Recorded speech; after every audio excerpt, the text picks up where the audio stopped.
পূর্ব বর্ধমান জেলার মেমারি বইমেলার উদ্বোধনে কলকাতা বইমেলার মুখ্য সংগঠক পশ্চিমবঙ্গ সরকারের পালাবদলের পরবর্তী 14তম মেমারি বইমেলার উদ্বোধন হয় আজ মেমারি বাসস্ট্যান্ডে বইমেলার স্থায়ী মঞ্চে, যার নামকরণ করা হয়েছে ঋষি বঙ্কিমচন্দ্র চট্টোপাধ্যায় মঞ্চ।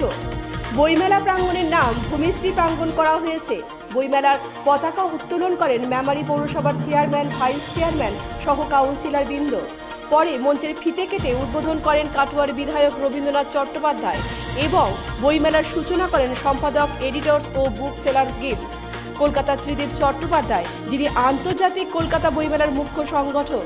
মঞ্চে উপস্থিত ছিলেন পূর্ব বর্ধমান জেলার শাসক আয়েশা রানী, মহকুমা শাসক সদর দক্ষিণ বুদ্ধদেব পান, মেমারি এক বিডিওর শতরূপা দাস, জেলা পরিষদের মেন্টর মোহাম্মদ ইসমাইল, কর্মদক্ষ নিত্যানন্দ ব্যানার্জি, মেমারি অগ্নি নির্বাপক কেন্দ্রের ওসি, মেমারি থানার ওসি প্রীতম বিশ্বাস সহ মেমারি পৌরসভার কাউন্সিলর বৃন্দ ও এক্সিকিউটিভ অফিসার সহ বিশিষ্ট ব্যক্তিবর্গ। Hello everyone, my name is Jyotirmoy Das, a student of Tripura Shantiniketan Medical College, and I'm really delighted to invite you for Arrhythmia Med Expo and the Mela, which will be held at our college campus, and I'll be really glad to have you there. See you.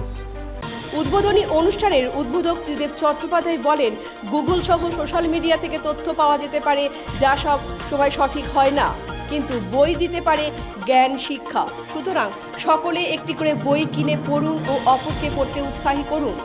বইমেলা কমিটির সম্পাদক তথা মেমারি পৌরসভার chairman Swapan Bishoyi বলেন, 59টি book stall আছে এবারের বইমেলায়। বেলা 12টা থেকে রাত্রি 9টা পর্যন্ত চলবে এই বইমেলা। প্রত্যেক দিন বিকেল 3:30 থেকে রাত্রি 9টা পর্যন্ত বইমেলার মঞ্চে চলবে সাংস্কৃতিক অনুষ্ঠানে উল্লেখযোগ্য তথ্য, সংস্কৃতি দপ্তরের পুতুল নাচ সহ বিভিন্ন প্রোগ্রাম থাকছে এবং বইমেলায় সব থেকে বড় আকর্ষণ বলে জানান 18 জানুয়ারি অঙ্কিতা ভট্টাচার্য এবং 20 জানুয়ারি কৌশালী ব্যানার্জির সঙ্গীতানুষ্ঠান। ব্যুরো রিপোর্ট, পজিটিভ বার্তা। অত্যন্ত সুন্দরভাবে অনুষ্ঠিত হয় এবং পৌরসভা এই মেলাকে আরও উচ্চ স্তরে নিয়ে যাওয়ার চেষ্টা সবসময় করে। প্রকৃতপক্ষে বই কেনার যে আগ্রহ সেটা অস্বীকার করার উপায় নেই, অনেক কমে গিয়েছিল।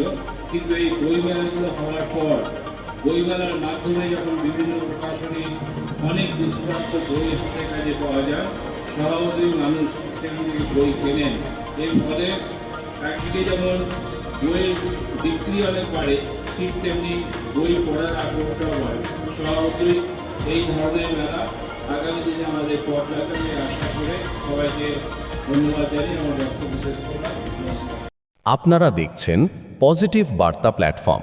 Think positive, be positive.